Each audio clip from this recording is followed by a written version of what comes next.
I'm Sajni, a normal middle class working woman. I am a mother of a 4-year-old boy who was born during COVID times and hence my life was pretty much confined to close boundaries.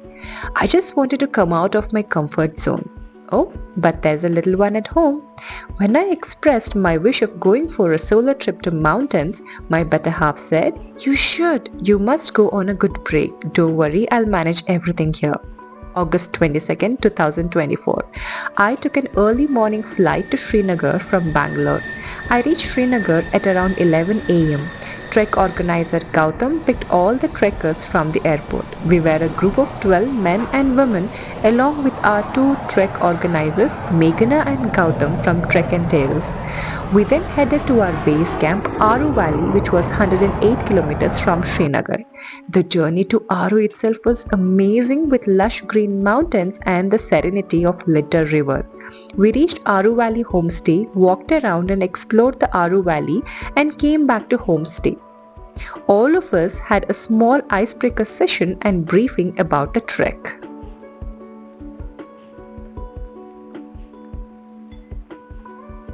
Day 1, our first hike was from Aru Valley to Lidderwat. I was very anxious as there would be absolutely no network for the next 5 to 6 days. I even cried. I missed my husband more. I wasn't sure if I would sustain the cold weather and the high altitude. I kept moving. We walked through dense pine trees and well-marked trail opening up to beautiful valley. Some of the trails were a bit narrow. We were asked to keep ourselves well hydrated as we moved forward. Everything around us looked so beautiful, especially the turquoise Lidder River flowing right next to us. The gushing sound of the river was so therapeutic. It appeared as if she was welcoming us with all grace. There were sheep and horses all around us. It was an entirely different world. I would rather call it a heaven on earth. Girl, of course, it was our Himalayan mountains. We reached Lidderwat camp at around 2:30 p.m. Our tents were already pitched by Pahalgam hikers, the mule men who carried our rucksacks, ration and tents, who reached way before us and pitched tents and dry toilets for us and welcomed us with fresh lime juice. There were double sharing tents, a dining tent, a kitchen tent and two dry toilets. We had our lunch. It was veg pulao. I loved Kashmiri food. We were asked to layer up as we were at 9,000 feet that day. It was a little windy and cold, but we were not supposed to sleep or nap as we were supposed to stay awake and active for our body to acclimatize and not to get into trouble of altitude sickness. We gathered in the dining tent, had some fun chatting and enjoyed the hot tea and snacks. I seriously don't know how the time went by. We walked around a little bit and we had a dinner and went to sleep by 9 p.m. Day 2, we were supposed to trek from Lidderwat to Shekwas. I was still anxious that morning because we would be trekking up to 11,000 feet that day. I meditated for some time. We had some healthy breakfast and eggs. There was a fun morning activity for us which made me feel slightly better. We were given apples as midway snack and we began the journey for that day. There were more valleys and meadows that day, some boulders to add on and crossing the river streams. We stopped by one of the river streams to dip our feet. It was cold. Why not? They are from the glaciers. It was soothing to both mind and feet. We continued to walk along the boulders and land and finally reached Shekwas. It was colder than day 1. That day we were camping with river streams all around us. Cold weather and hot kevas was brilliant combination. I looked around and wondered how tiny we are in the midst of mountains. Not sure about others. I enjoyed the food. The dinner was usually rotis, dal, vegetable fry, rice and one surprise dessert. Yum, I must say. Day 3. I woke up to a beautiful sunrise. Well, the stars and moon were equally pretty last night, although I could not capture them. Waking up to these beautiful sunrise is my most memorable moment of this trek. So we would get hot water from kitchen tent every morning to wash our face and we would camp right next to streams every day and that was the water we used for our daily needs like cooking, washing, drinking, etc. P.S. No bath during the entire trek. I didn't feel the need of taking bath too, probably because of the weather. We managed with 2 sets of dress, one for the trek and one to sleep along with thermals. Things would have been different and difficult if it were raining. Thank God it was sunny and we could dry our trek clothes for the next day. Well, day 3 we had to trek from Shekwas to Tarsar. Tar means almond and Sar means lake. It's an almond shaped lake and it is called the most prettiest lake of Kashmir. I was better that day, less anxious. I was only hoping my family is all fine on the other end. I was excited to see the Tarsar lake. More boulders and rocks to climb that day, my shoes started to give up. I stuck them up and continued walking.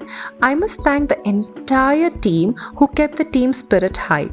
The trek would not have been fun without the entire bunch of fun loving people. The moment we got closer to Tarsar, I felt I was in heavens of heaven. What a beauty! How serene! I only thank God for bringing me there. I wasn't me. I just surrendered myself to nature. I lied down looking at the sky and we all spent few moments of gratitude. Many of us just had tears and something that could not be expressed in words. We had an amazing lunch and I spent a long time beside the lake until the sun went down that day. And it was the most precious day of my life. I lived it to the fullest. Day 4 and just look at that. The lake was gleaming and shimmering. We were supposed to hike up to Tarsar top that day to witness the complete view of Tarsar and to see two other lakes, Marsar and Sundersar. The route almost looked like impossible, inclined and full of rocks. We were trekking from 12,000 feet to 13,000 feet that day. It was getting prettier and prettier every time we hiked and looked at Tarsar. We reached Tarsar top after about 1.5 hours and the sight was majestic and awesome. We spent some time taking pictures and left to Sundersar. The weather was getting bad and some of them had poor health condition. We decided to camp at Great Maidan instead of Sundersar. We reached Great Maidan by 12:30 p.m. and only 7 of us decided to see Sundersar and come back, which would take like 3 hours. There were hailstorms followed by heavy rain, hence we skipped Marsar. Going up to Sundersar was thrilling and adventurous. Climbing up those boulders was scary. Hey, we spotted some marmots on our way. Sundersar was equally beautiful. We couldn't get the best pictures as it started drizzling again. We rushed back to Great Maidan. Day 5, that was the longest day. We had to trek from Great Maidan all the way back to Lidderwat, where we had camped on day 1. Well, a little further from where we had camped on day 1.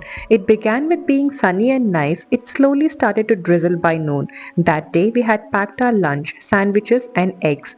We stopped near a stone house to grab some tea and have our lunch. It was drizzling all the way and it wasn't so nice to walk in the rain. It was slippery and since it was a whole day trek, we were nearly exhausted.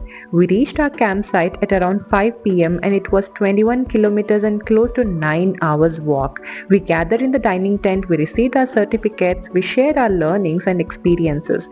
We had the best farewell day. By then, many things had changed within us. Day 6 and last day, we headed back to Aru Valley. We started early by 7. We thanked all the staff members who cooked for us, who carried our rucksacks, who pitched tents and dry toilet for us, who walked along with us and gave us the best experiences for life. I had tears again.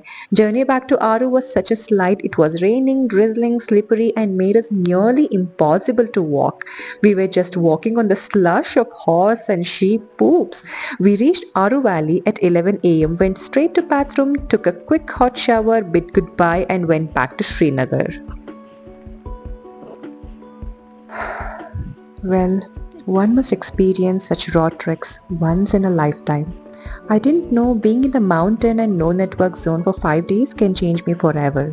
You become one with nature. She gives you courage. She gives you peace. My heart is now filled with gratitude and peace.